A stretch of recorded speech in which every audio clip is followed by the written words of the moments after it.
Bonjour à tous.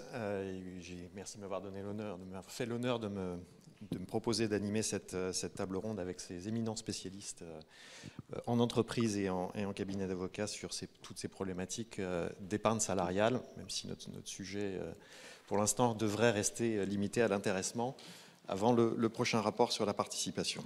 Je voulais peut-être juste commencer, avant de donner la parole aux participants, peut-être donner quelques chiffres sur de quoi on se parle finalement ce matin. On parle d'intéressement, de participation. J'ai repris les derniers chiffres de la DARES qui ont été publiés en avril 2022 et qui relatent en fait les chiffres de l'épargne salariale de l'exercice 2020. Alors on sait que l'année 2020 n'a pas forcément été la plus généreuse en termes d'épargne salariale pour des raisons qu'on connaît tous, puisque un certain nombre d'entreprises ont été en difficulté cette année-là, mais on parle quand même d'un montant total de 18,6 milliards d'euros sur l'ensemble des dispositifs d'épargne salariale, d'intéressement, participation et l'abondement aux différents plans d'épargne salariale. Donc on parle d'une somme globale dans l'économie française qui n'est pas tout à fait neutre. Et les derniers montants moyens qui sont versés, même s'ils sont en faible progression, on parle de 1 410 € en moyenne pour la participation, soit 3,7% de la masse salariale des bénéficiaires. Donc là, on s'aperçoit que le chiffre 3,7% de la masse salariale des bénéficiaires, ce n'est pas neutre non plus. L'intéressement, 1 850 €, 4,6% de la masse salariale. Et l'abondement, lui, 765 € pour le PE et 605 € pour le PERCO ou le PERECO. Donc, on parle de montants qui peuvent être relativement significatifs, et notamment relativement significatifs pour les populations employées, ouvriers, pour lesquels, forcément, en pourcentage de la masse de leur rémunération globale, les montants peuvent être particulièrement significatifs. Alors, j'aurais peut-être tout à l'heure une question pour Vincent Roche sur sa dernière intervention et proposition ou suggestion sur le fait de rendre l'intéressement moins proportionnel au salaire. J'espère qu'on aura le temps d'en reparler tout à l'heure, mais moi je m'interrogeais sur justement comment une entreprise, et ça serait intéressant d'avoir les réactions des représentants des entreprises aujourd'hui, comment une entreprise peut aussi réagir par rapport à cette proposition, quand on sait notamment qu'on veut donner à l'intéressement un caractère incitatif, comment on arrive à inciter aussi les cadres et à emmener les cadres si on fait une rémunération plus uniforme et moins proportionnelle à la rémunération. Est-ce qu'on arrivera à embarquer aussi la population des cadres? Voilà. On pourra reparler de tout ça tout à l'heure. Alors, une fois qu'on a rappelé ces différents chiffres, et sans doute à contre-courant du thème de ce colloque qui est la rémunération non salariale, on ne peut pas oublier le moment dans lequel se situe notre journée. Je crois qu'un grand nombre d'entreprises sont en plein milieu de leur NAO ou vont démarrer leur NAO, sont sous la pression d'organisations syndicales qui, pour beaucoup, demandent l'accélération des NAO par rapport au calendrier habituel. Beaucoup d'entreprises qui, sous la menace de grève, de mouvements de grève, sont contraintes d'engager plus rapidement que prévu et que leur calendrier habituel les négociations annuelles. On connaît bien évidemment toutes les tensions sur le pouvoir d'achat, les attentes sans doute beaucoup plus élevées que les années précédentes sur des augmentations de rémunération directes. Le professeur Bossu nous a parlé tout à l'heure de toute la palette d'instruments qui sont maintenant à la disposition des entreprises pour finalement donner des compléments de rémunération indirects aux salariés, que ce soit la PPV, la prime transport, le forfait mobilité durable, l'augmentation des titres restaurants, le paiement des jours de RTT. La palette est immense et donc ces NAO s'ouvrent avec cette palette énorme devant les entreprises, sans parler même de sujets que vous n'avez pas abordés comme les conditions du télétravail. Est-ce qu'on verse une indemnité télétravail à des salariés? Là aussi, ça peut faire partie de compléments indirects de rémunération. Et alors, dans ce contexte-là, ces mécanismes de plus en plus nombreux, et en écho à ce que disait Vincent Roche tout à l'heure, quelle est encore la place de l'intéressement et la participation? Quelle est encore la place de l'épargne salariale dans ce contexte? Et est-ce qu'il n'y a pas un risque de saupoudrage, finalement, de la politique de rémunération? Et est-ce que, finalement, on ne passerait pas à côté, ou en tout cas, on perdrait, finalement, tout le caractère incitatif des dispositifs d'épargne salariale en saupoudrant une politique de rémunération? Alors peut-être d'abord de donner la parole aux praticiens de l'entreprise, peut-être sur ce sujet-là. Alors, je crois que l'intéressement est un outil quand même qui est très utile et que les salariés en fait comprennent. Et globalement, moi je dirais, le fait d'avoir un dispositif qui soit basé sur la présence dans une proportion à définir dans le cadre d'un accord d'entreprise, c'est très compréhensible pour les salariés. Donc je dirais que cet aspect-là, il n'est pas forcément négatif. Et l'intéressement, je crois que ce qui est aussi important, c'est qu'il soit perçu non pas comme une rémunération court terme, mais comme une rémunération à plus long terme. Que ce soit juste les 5 ans de blocage qui sont permis, qui sont obligatoires, sauf cas de déblocage anticipé, ou voire même plus long, puisque on voit des PE d'entreprise où les sommes sont assez conséquentes et où les personnes laissent leur intéressement parce que finalement, le placement de l'intéressement a un rendement qui n'est pas forcément aussi inintéressant. Donc voilà un peu les réflexions sur le sujet.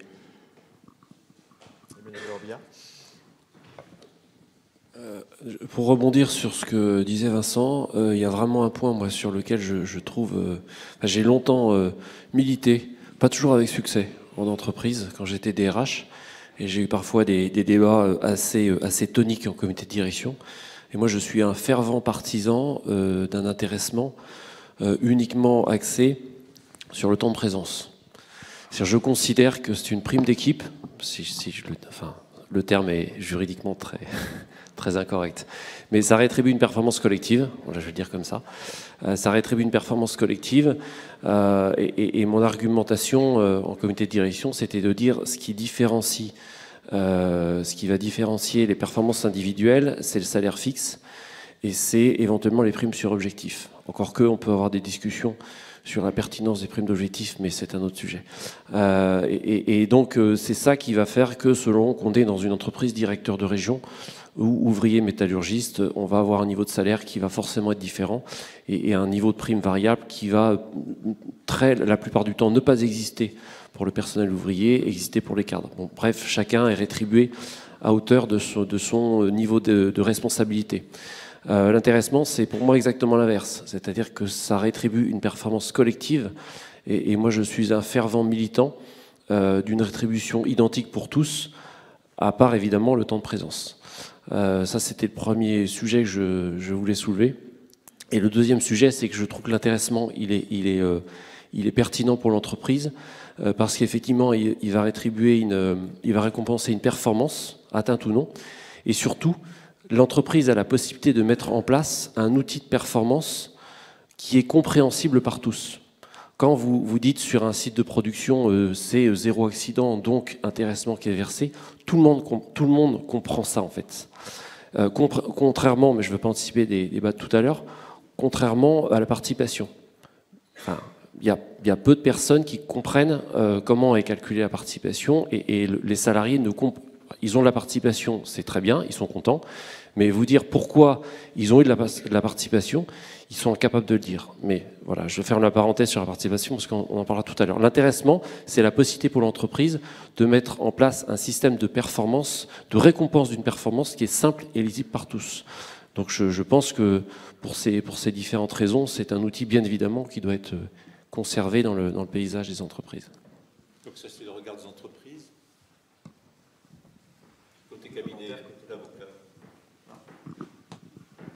Non, moi, ce qui me paraissait intéressant, sur lequel je voulais intervenir et rebondir sur ce que disait Vincent, sur la mise en perspective de l'intéressement avec la stratégie RSE des entreprises. Vincent nous a dit effectivement tout à l'heure que les critères de performance environnementaux étaient des critères qui étaient de plus en plus utilisés. Je suis tout à fait d'accord avec ça. Et que pour sauver le soldat intéressement, alors c'est vrai que ça reste un dispositif effectivement facultatif. En revanche, ce que je me dis, c'est qu'à partir du moment où l'entreprise met en œuvre un accord d'intéressement, je me demande dans quelle mesure les critères de performance environnementaux ne deviennent pas des critères obligatoires.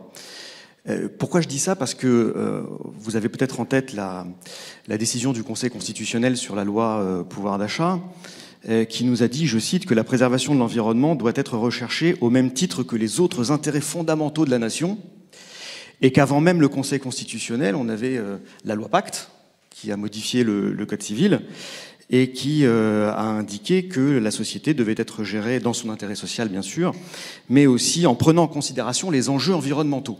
Et donc le dirigeant d'entreprise, il est aujourd'hui confronté à cette nécessité de tenir compte des intérêts environnementaux, et que pour pouvoir associer justement le plus grand nombre de personnes, il faut pouvoir inciter la collectivité des salariés. Et donc, je vois dans cette performance environnementale un moyen de sauver l'intéressement. Alors, il y a plusieurs moyens, vous les avez peut-être en tête, moi j'en ai relevé 3. Il y a effectivement les critères de performance environnementale, la consommation d'énergie. Alors, je ne sais pas si cette année qu'on fera des réductions d'énergie, mais en tout cas, il y a la consommation d'énergie, il y a la réduction du bilan carbone, la diminution du gaspillage, etc., etc. Bien sûr, il faut que tous ces critères environnementaux restent quantifiables pour que l'intéressement reste valide. Et puis, Vincent l'a évoqué tout à l'heure, mais ça me paraît très important, dans le Code du travail, je l'ai découvert il n'y a pas très longtemps, il y a ce que l'on appelle l'intéressement dit de projet. Et cet intéressement dit de projet m'apparaît formidablement intéressant à propos de la protection de l'environnement, parce qu'en réalité, il permet, dans une entreprise, de pouvoir distinguer, par exemple, l'intéressement qui s'appliquerait aux fonctions corporate, aux fonctions sièges de l'entreprise, et puis un intéressement spécifique aux usines qui seraient rattachées à cette entreprise. C'est-à-dire qu'à travers un dispositif commun d'intéressement, on va pouvoir, à travers l'intéressement dit de projet, offrir des critères de performance environnementaux spécifiques et dédiés à l'activité soit de l'usine, soit du siège social de l'entreprise. Donc ça me paraît très, très important. Et une dernière chose, si on veut être encore plus, je dirais, avoir un peu plus de raffinement encore dans le fait de dédier l'intéressement à la protection de l'environnement, vous savez que les sommes qui sont placées sur le PE, etc., peuvent ensuite être placées sur des FCP, et qu'il existe désormais, mais c'est depuis un certain temps maintenant, des FCP dits ISR, qui sont des investissements socialement responsables et donc qui permettent de placer de l'argent sur des fonds qu'on appelle aussi des fonds de placement éthique ou des fonds d'exclusion, qui permettent de placer des sous dans des entreprises, dans des investissements des entreprises qui excluent certains secteurs d'activité qui sont par définition nocifs pour l'environnement et qui au contraire privilégient les investissements dans des entreprises solidaires ou de développement durable. Voilà. Donc, on a quand même un certain nombre d'outils qui nous permettent de valoriser justement la RSE tout en valorisant aussi l'intéressement. Voilà ce que je voulais dire. Ouais, je suis tout à fait d'accord et c'est vraiment un constat qu'on fait dans les accords d'intéressement qu'on est amené à revoir pour nos clients, c'est qu'on voit de plus en plus de critères RSE et de critères autour de l'environnement. Alors c'est pas, il y a bien sûr des critères financiers, des critères de performance économique, mais on voit apparaître de plus en plus, je dirais presque quasiment systématiquement, en tout cas dans les grandes entreprises aujourd'hui, des critères environnementaux. Je pense que c'est la déclinaison aussi de tous les engagements que les entreprises doivent prendre en termes de RSE, qui font partie de leurs obligations d'établir des politiques RSE, et l'une des façons concrètes de déployer cette politique RSE, au-delà d'éventuellement former des salariés comme certains groupes le font sur toutes les problématiques environnementales, je pense à AXA notamment, d'introduire des critères RSE ou des critères purement environnementaux. Et je pense que cette année va être sans doute l'année de l'apparition ou de la multiplication des critères environnementaux, parce que dans les critères environnementaux, on a beaucoup la consommation d'énergie, et que là, on va avoir pour une fois, enfin, peut-être pour la première fois, une convergence entre les intérêts économiques de l'entreprise et l'intérêt environnemental. Et je pense que les deux vont se rejoindre et rendront d'autant plus nécessaire ou en tout cas opportun l'introduction de ce type de critères. Oui, je pense comme mes confrères en effet que les critères ESG, RSE vont sans doute permettre de sauver le soldat intéressant, parce qu'il répond en effet, il permet en tout cas aux entreprises de répondre à la problématique qui est la leur et quotidienne, d'avoir cette politique RSE, ESG. En revanche, là où j'ai plus de doutes, c'est sur le caractère d'utilisation de la performance, en effet, que permet l'intéressement, au contraire de la participation. Et je m'interroge, et vous avez commencé à le faire tout à l'heure, sur l'adhésion de la population cadre à cette performance. Effectivement, le fait de pouvoir, dans l'accord d'intéressement, poser des critères de performance, on espère, va influencer l'ensemble de la collectivité pour que le travail s'améliore et que certains critères, certains points particuliers soient améliorés. J'avoue, mais je pose la question, j'avoue douter de l'adhésion de la population cadre, notamment, qui, peut-être, eux, ont la chance d'avoir des plans de RSU, des stock options, des plans de rémunération variable aussi, tout simplement, basés sur des critères de performance, qui peuvent d'ailleurs inclure des critères ESG à un endroit, et dont la rémunération est d'autant plus élevée par ces dispositifs. J'ajoute, dans des groupes internationaux qu'ils peuvent avoir, pareil, des stocks, des RSU, des actions, un plan de rémunération variable également à dimension internationale.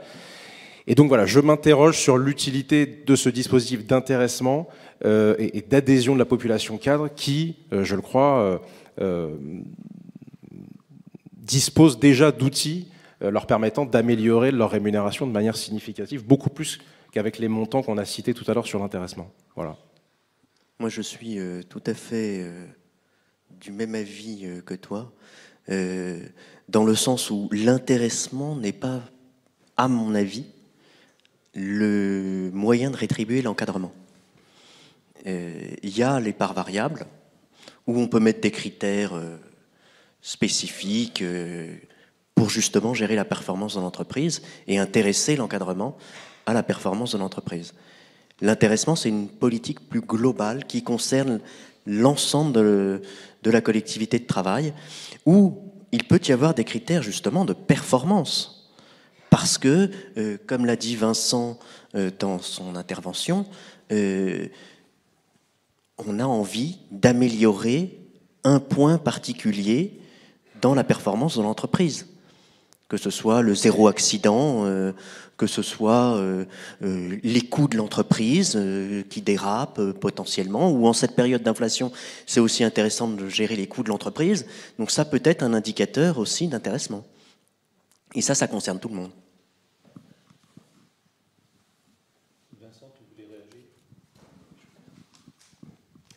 Oui, une petite réaction sur ce qui a été dit. Alors, sur ce que vous avez dit, oui, les critères RSE, on en voit plus. Il y a effectivement cet intéressement de projet que j'ai abordé. Moi, à titre personnel, j'en vois pas tant que ça. La RSE fonctionne, on voit des critères, pas toujours très originaux, mais l'intéressement de projet, il fonctionne pas beaucoup. Enfin, dans mon expérience à moi, en tout cas, c'est un peu dommage, parce que je pense que juridiquement, c'est un outil qui est quand même assez souple. Il n'y a pas tant de contraintes que ça. Il est beaucoup plus souple que l'intéressement traditionnel, d'ailleurs tel qu'il est encadré par le Code du travail aujourd'hui.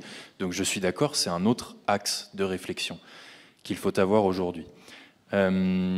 J'entends complètement les réflexions, effectivement, sur le fait que l'intéressement, avec tout ce qu'on se dit, c'est pas forcément le meilleur outil pour lutter sur la hausse du pouvoir d'achat et pour rétribuer au mieux la population cadre.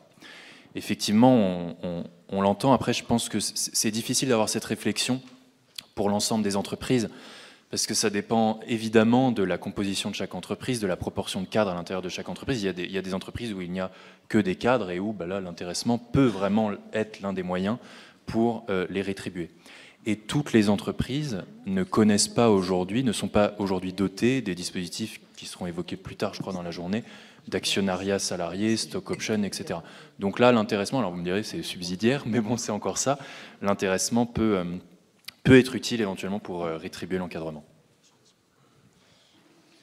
Il y a un point quand même. Moi, je trouve que ça peut être un outil pour gérer le pouvoir d'achat. Parce que en cette période où il y a l'inflation, on peut gérer son intéressement aussi avec l'abondement. Et l'abondement a un intérêt direct sur la somme que la personne touche dans son intéressement.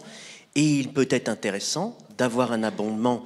Et là, ça permet d'avoir une politique aussi de pouvoir d'achat sur les bas salaires, d'avoir une politique d'abondement qui est forte sur les premières sommes versées dans le cadre du plan et de moins en moins élevées plus la somme est élevée. Donc, je dirais ça peut être, et ça peut répondre au sujet. Et même, c'est à regarder. Mais c'est du plus long terme. Mais c'est aussi de la responsabilité sociale de l'entreprise de gérer le court terme et le plus long terme. Je crois que ce qui est intéressant, de toute façon, dans tous ces mécanismes, c'est la flexibilité qu'ils offrent, même si on dit toujours que les règles sont trop contraignantes, même si elles sont beaucoup plus flexibles aujourd'hui. C'est toute la flexibilité entre ce que peut faire une petite entreprise qui n'aura pas forcément des ressources en interne pour travailler sur un projet vraiment très détaillé, de réfléchir à sa politique salariale au sens large, qui n'aura pas forcément les marges de manœuvre financières pour le faire, et ce que peut faire une entreprise plus importante, avec quand même énormément de flexibilité, notamment pour l'intéressement. Là, j'ai vu, je voyais il y a quelques semaines ou quelques mois maintenant une entreprise qui exploite des carrières en France et qui avait fait un système avec une première couche d'intéressement pour l'ensemble de l'entreprise plutôt basée sur des résultats, plutôt à caractère financier, puis ensuite pour chacune de ces carrières, 6 ou 7 critères vraiment très opérationnels, dont des critères environnementaux, de consommation, d'absentéisme ou autres. Et ça donne vraiment quelque chose de vraiment au plus proche du terrain, avec en plus un système d'intéressement qui pouvait être trimestriel ou semestriel. Donc là, qui, en termes de pouvoir d'achat, a sans doute beaucoup plus d'impact que... C'est vrai, quand on parle à un ouvrier de fait de placer sa participation pour avoir de l'abondement, mais qui sera bloqué pendant 5 ans, c'est effectivement pas ça qui lui permettra d'arrondir ses fins de mois. En revanche, si on peut avoir de l'intéressement trimestriel, qui sera peut-être pas forcément placé, en tout cas certains décideront de le placer, mais d'autres non. Alors là, on voit tout l'intérêt que peut représenter. Mais ça suppose effectivement d'avoir un peu d'ingénierie dans l'entreprise ou de réflexion, parce que c'est le pilotage des critères, des formules de calcul n'est pas toujours évident. Alors, je reviens quand même sur ma première question de départ pour les DRH et les directeurs des relations sociales. On sait que, et le professeur Bossu le rappelait en propos introductifs, les entreprises n'ont pas forcément des marges de manœuvre très importantes en termes d'évolution de leur masse salariale. Comment vous, concrètement, vous pilotez, vous faites les arbitrages justement entre ce que vous allez peut-être dépenser en plus ou en enveloppe supplémentaire d'intéressement, en abondement supplémentaire, et quand on avait préparé, vous parliez de cotisation à des systèmes de retraite, prévoyance, frais de santé. Comment vous faites concrètement ces arbitrages, vous, avec une masse salariale qu'on vous impose, ou en tout cas que vous n'allez pas pouvoir dépasser? Eh bien, ça, c'est aussi un sujet de négociation avec son management. Mais effectivement... l'intérêt, je pense, c'est d'avoir une vision globale. Et donc, pas forcément augmenter les salaires parce que l'inflation étant tellement élevée qu'on ne pourra pas suivre. On ne peut pas suivre l'évolution. Pas donner 8% d'augmentation de salaire une année, c'est pas faisable. Avec la gestion des coûts, la gestion aussi des coûts derrière qui augmentent pour les entreprises, c'est très compliqué. Donc l'intérêt de mixer les différents outils, c'est finalement d'avoir une approche globale. Mais effectivement, le nerf de la guerre, il est toujours là. Donc c'est à rester dans une enveloppe à définir. Et Emmanuel, j'imagine que ça dépend aussi des partenaires sociaux qu'on a en face, dont on connaît les attentes, peut-être en fonction de leurs appartenances syndicales. Oui. Dans des environnements sociaux un peu toniques, les partenaires sociaux peuvent être précieux parce qu'ils vont donner un vrai ressenti. Il y a souvent un ancrage syndical dans ces cas-là qui correspond à une réalité de terrain, et ils vont pouvoir nous donner le ressenti de ce que sont les attentes des salariés. Et donc dans ces cas-là, effectivement, j'aime bien l'image du cerf-volant à deux mains, c'est-à-dire qu'on joue sur des mesures collectives, des mesures individuelles. Donc il y a toujours ce débat éternel entre le budget d'augmentation générale, le budget d'augmentation individuelle. Et moi, ça a pu m'arriver quand j'avais un budget d'augmentation générale dont je savais qu'il était trop juste pour satisfaire mes interlocuteurs syndicaux, mais derrière ça, pour satisfaire l'ensemble des salariés. J'allais sur le versement d'une prime qui était donc avec un dispositif qui était un dispositif non soumis ou peu soumis à cotisation sociale. Donc il y a eu plein de dispositifs différents. Et Villepin avait aussi introduit une prime, mais ça fait très longtemps maintenant, qui était non soumise à la cotisation sociale. Il y avait les leviers de supplément d'intéressement ou de participation. Et puis maintenant, finalement, ce qui pourrait presque sauver l'intéressement d'un dévoiement, c'est-à-dire que c'est vrai que l'intéressement, c'est un outil, c'est censé être un outil d'épargne à long terme, ou en tout cas à moyen terme, c'est la prime de partage de la valeur, parce que finalement, les leviers qu'on peut utiliser pour toucher tout de suite une prime exceptionnelle en mettant de côté cette épargne salariale sur un plan d'épargne d'entreprise, c'est la prime de partage de la valeur. Et du coup, elle pourrait presque continuer à permettre à l'intéressement de perdurer, parce que justement, elles sont de ce point de vue-là complémentaires. Et donc, les leviers qu'on essaye d'utiliser, c'est de la masse salariale qui va effectivement, une augmentation de la masse salariale qui va venir cranter la masse salariale de manière définitive, et puis des mesures exceptionnelles qui non seulement sont peu soumis à la cotisation sociale, mais qu'en plus on ne retrouve pas dans les comptes de l'entreprise de l'année d'après. Donc c'est comme ça qu'on essaye de... Je rejoins Laurent, c'est en permanence un jeu d'équilibre qu'on essaye de trouver dans la négociation avec les organisations syndicales. Peut-être avant de prendre des questions dans la salle, juste une question pour Vincent. Est-ce que, si on peut dire que la prime de partage de la valeur a tué quelque chose, est-ce que ce n'est pas les suppléments d'intéressement et de participation ? Si, c'est possible. Des suppléments d'intéressement et de participation, ça aussi, ça fait partie des dispositifs assez souples, alors qui sont, dans mon expérience, plus utilisés que l'intéressement de projet, mais on n'en voit pas non plus tout le temps. Et effectivement, maintenant qu'il y a une prime de partage de la valeur avec pas beaucoup de formalisme non plus, des montants qui peuvent atteindre, enfin qui peuvent quand même aller jusqu'à 6 000 € quand on a notamment un accord d'intéressement, évidemment, à quoi sert le supplément d'intéressement, à quoi sert le supplément de participation? Mais c'est d'ailleurs la réflexion de certains, je crois que c'est l'Institut Montaigne, il me semble, qui propose justement de fusionner les deux et d'intégrer la prime de partage de la valeur dans le supplément d'intéressement et de participation, voyant bien qu'il y a une concurrence, voire une incompatibilité, enfin une superposition entre les deux. Donc faut attendre. Alors, moi j'ai vu des primes, j'ai vu des suppléments d'intéressement et de participation, alors même qu'il y avait des versements de PEPA, de primes exceptionnelles de pouvoir d'achat. Maintenant que la PPV peut atteindre 3 ou 6 000 €, est-ce que ça va perdurer? Effectivement, je pense qu'il faut attendre les prochaines années pour voir ça. Est-ce qu'il y a des questions peut-être dans la salle? Oui, madame. Oui, pardon, bonjour, Pascal Ernst. Oui, peut-être quelque chose par rapport à ce que vous venez de dire. Quand même, quand on regarde les textes, on voit bien que l'exonération fiscale, l'impôt sur le revenu et CSG-CRDS pour les salariés, elle est très temporaire, puisque c'est pour les versements jusqu'à fin 2023. Donc effectivement, alors que sur l'intéressement, le régime fiscal et social est quand même très connu et stabilisé. Donc pour moi, cet aspect-là est à prendre en compte, parce qu'on ne sait pas du tout si on va pouvoir faire de la PPV tous les ans dans ces conditions-là. Merci. Oui, effectivement, c'est vrai, on n'est pas rentré dans le détail du régime fiscal et social de la PPV. Il n'est pas si simple que ça, puisqu'effectivement, pendant 2 ans, ça va être un peu différent à compter, je crois, du 1er janvier 2024 ou quelque chose comme ça.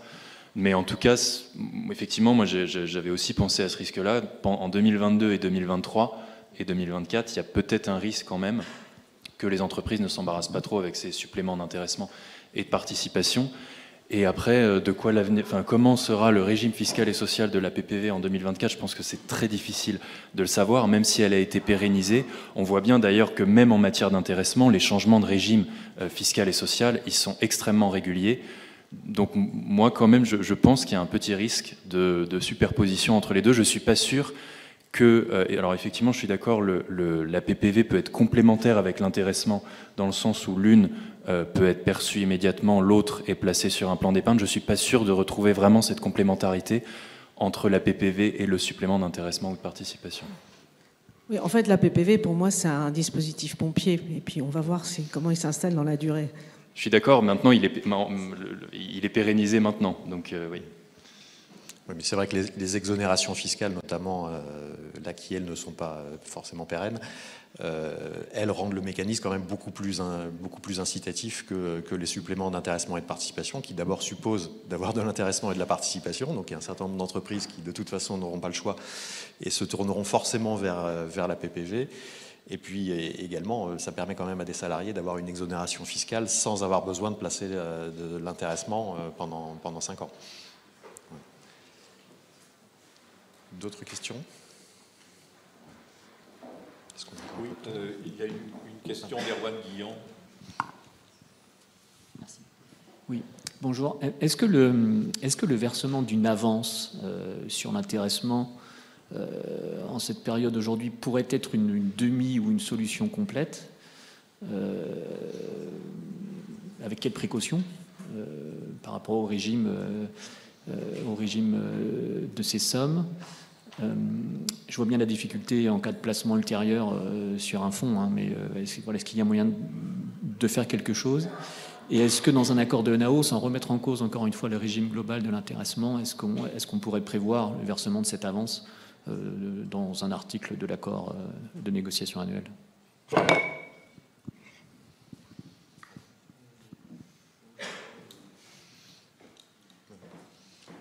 Il me semble que le versement des avances sur l'intéressement est admis depuis très longtemps. Je pense que ça figurait dans les premières circulaires sur le sujet. En revanche, ce qu'exige le ministère et donc l'URSSAF, et surtout l'URSSAF, c'est que l'avance soit remboursable. C'est-à-dire que si l'intéressement ne produit pas au minimum le montant qui a été versé à titre d'avance, que les salariés soient contraints de le rembourser, ce qui pose quand même des problèmes pratiques. Comme tu le disais, Erwan, le salarié à qui on aura versé de l'intéressement, qui peut-être ne l'aura pas placé et l'aura dépensé, ensuite on devra retenir sur son bulletin de paye le montant correspondant à l'avance si jamais les résultats ne sont pas à la hauteur. Et d'autre part, si le salarié a pris la décision de placer son intéressement sur le PE, comment on résout cette problématique? Donc ça pose quand même des questions pratiques qui sont assez complexes à gérer. Moi, les seuls mécanismes d'avance que j'ai vus, c'est vraiment des avances qui représentaient une fraction vraiment relativement minime de l'intéressement, justement pour éviter qu'on ait un risque de devoir demander aux salariés de rembourser le montant de l'avance.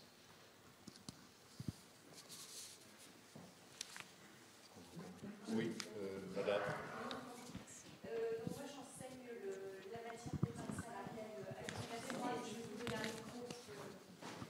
Oui, bonjour à tous. Oui, j'enseigne la matière de l'épargne salariale à l'Université de Lille, donc je suis très intéressée par ces débats et notamment sur les aspects de la communication, parce que c'est une matière qui est très méconnue par les étudiants, aussi par les chefs d'entreprise, par les salariés qui malheureusement sont victimes d'un grand déficit de communication sur les dispositifs dont ils bénéficient. Donc, en général, il n'y a pas de placement. Enfin, donc tout ça est très méconnu.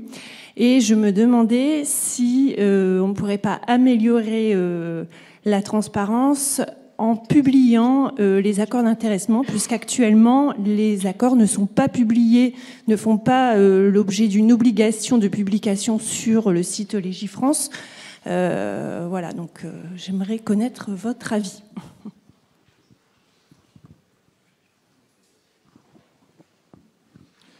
Oui, en tout cas, sur l'aspect communication, je vous rejoins complètement. Je pense que c'est aussi de la responsabilité de l'entreprise de communiquer sur ces moyens d'épargne salariale, sur les moyens d'épargne salariale qui sont offerts dans l'entreprise. Je ne conçois pas la mise en place d'un dispositif d'épargne salariale sans communiquer auprès des salariés sur le dispositif en question. Même j'irai au-delà, c'est-à-dire que nous, dans mon entreprise, je fais de la communication avec aussi le gestionnaire du PE qui vient, qui fait des sortes de forums pour justement expliquer de l'intérêt de placer ces sommes, comment on gère. En cette période d'inflation, quelle est la meilleure opportunité de placement, sans pour autant se mettre à la place des collaborateurs. Je crois que je suis complètement d'accord avec ce que vous avez dit. Il y a un vrai déficit de communication et de connaissance de la part des salariés de ces dispositifs, ce qui, je crois, joue sur l'attractivité de ces dispositifs. Les salariés en ont une connaissance très faible. Effectivement, avec le tiers gestionnaire des fonds, ça complexifie encore plus le dispositif. Mais dans certaines entreprises, alors moi je ne l'ai quasiment jamais vu, on est censé normalement remettre une documentation, une présentation. Je crois que le guide de l'épargne salariale parle de cette documentation qu'on est censé remettre aux salariés. Personnellement, en fait, je n'ai jamais eu la chance d'en voir.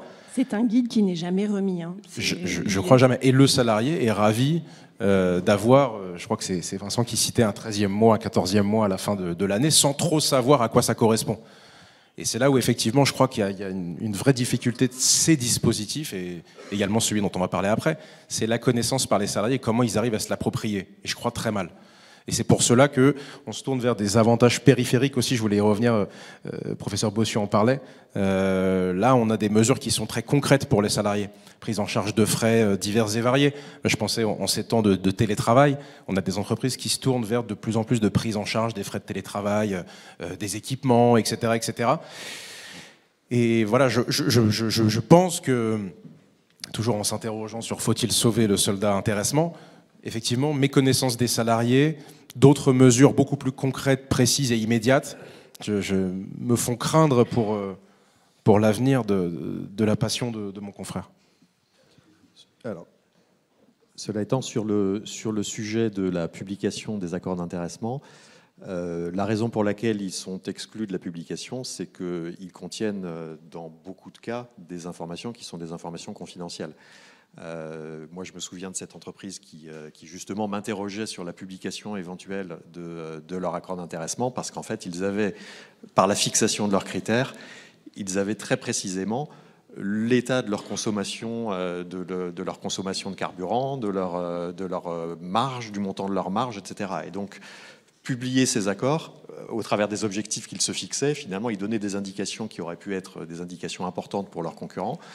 Et donc, eux me disaient, si l'accord est publié, on ne peut pas publier l'accord en l'état, puisqu'on donnerait à nos concurrents des éléments confidentiels sur des éléments, des indicateurs économiques et financiers de l'entreprise.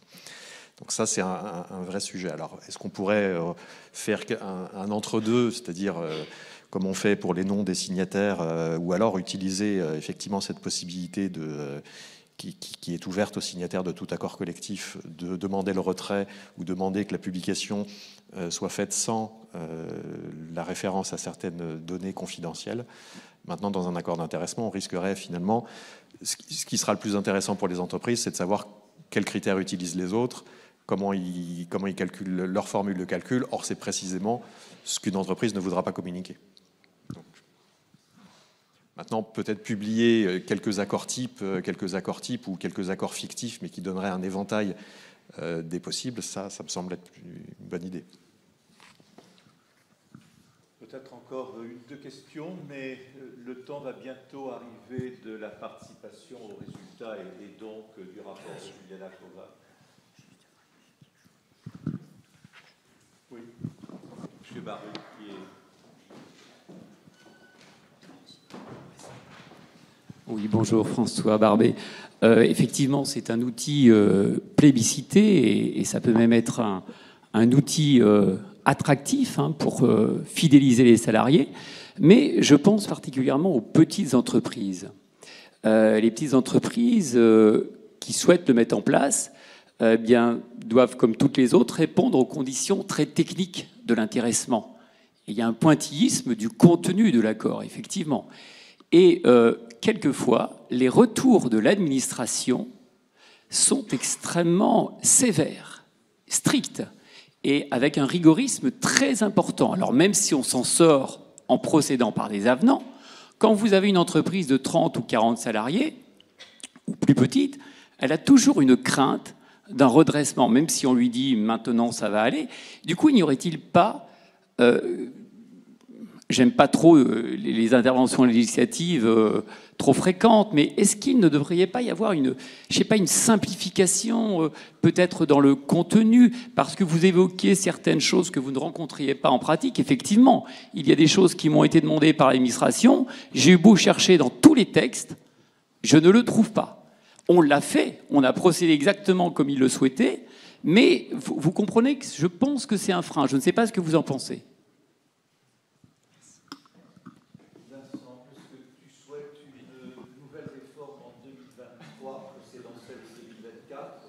Non, si possible, je pense qu'il faudrait l'éviter, mais en revanche, j'entends complètement ce sujet. Et alors en plus, maintenant, le contrôle de fond des accords d'intéressement a été transféré aux URSSAF, parce qu'on estime qu'elles sont plus compétentes sur les clauses qui doivent figurer dans les accords d'intéressement, etc.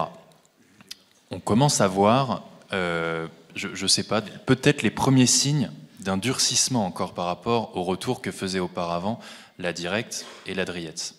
Et effectivement, nous, plusieurs de nos clients ont reçu des courriers d'observation avec des demandes un peu étranges, un peu atypiques, qui laissent à craindre effectivement un durcissement. Donc il y a effectivement ce regard que va avoir l'URSSAF sur les accords d'intéressement, et puis après il y a les textes du Code du travail qui encadrent le contenu de l'intéressement et qui fixent effectivement une liste de clauses obligatoires. Moi, je pense que cette liste de clauses, il n'y a pas forcément lieu de la modifier. Je pense que c'est plus le regard de l'administration qui doit être bienveillant. Et en général, moi, dans les expériences que j'ai eues, on échange avec l'administration. Alors, ça demande du temps. Il faut répondre par courrier. Il faut même parfois faire des rendez-vous pour expliquer ce qu'on a voulu dire et ce qu'on a voulu faire. Mais en général, ça finit par fonctionner, éventuellement par la mise en œuvre d'un avenant de mise en conformité qui peut être conclu après la première moitié de l'exercice. Donc on arrive toujours à s'en sortir. En revanche, je comprends tout à fait votre crainte que pour des petites entreprises, c'est difficile d'anticiper un retour de l'URSSAF. En plus, c'est pas toujours le même retour suivant que c'est telle ou telle personne qui relie l'accord, mais je suis pas certain qu'une réforme du Code du travail et de la liste des clauses à mettre dans l'accord d'intéressement, ça puisse satisfaire, enfin ça puisse répondre à votre crainte. Je pense que là, en plus, le contrôle vient d'être transféré aux URSSAF. Il y a peut-être un exercice de communication, alors c'est dommage parce que ça revient du coup aux employeurs, mais de communication entre les employeurs et les URSSAF pour voilà, peut-être leur faire connaître davantage les pratiques des entreprises en matière d'intéressement. Merci Vincent. Nous allons passer au volet participation. Juste peut-être ajouter un point. C'est, je crois que justement pour les petites entreprises, les branches professionnelles peuvent jouer un rôle. Et d'ailleurs, si vous regardez récemment, il y a eu la publication de l'accord d'intéressement de la branche des télécoms. Je fais la pub parce que je suis dans les négociations de branche. Justement, c'était dans l'optique de créer un dispositif et d'avoir un support pour les petites entreprises des télécommunications. Donc je pense que ça peut être une piste que les branches peuvent se saisir. L'autre piste, c'est le décret qui vient d'être, dont le projet vient d'être diffusé hier aux organisations syndicales et qui prévoit la possibilité justement de remplir en ligne un accord d'intéressement et grâce à un code d'authentification, de le faire immédiatement approuvé par l'administration, de sorte qu'il ne pourra plus être mis en cause après. Alors après, il faudra voir ce que ça donnera en pratique. Pour l'instant, on est au stade des textes qui prévoient justement la mise en ligne de cet outil de construction des accords d'intéressement dont les TPE pourraient se servir.